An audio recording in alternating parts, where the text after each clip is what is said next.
സ്വർഗം താഴെ ഇറങ്ങി ആകാശങ്ങളൊരുങ്ങി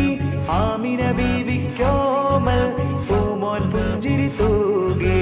അസ്തമയാർക്കം പോലെ തങ്കക്കവിളു തിളങ്ങി മുസ്തഫ യാസീൻ ഭൂവിൽ ജന്മാനന്ദം പാകി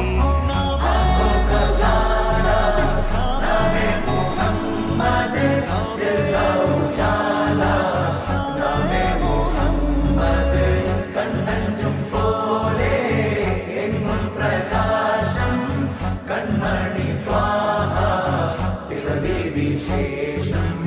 മഴവില്ലണിഞ്ഞു മക്ക പ്രദേശം മുത്തായ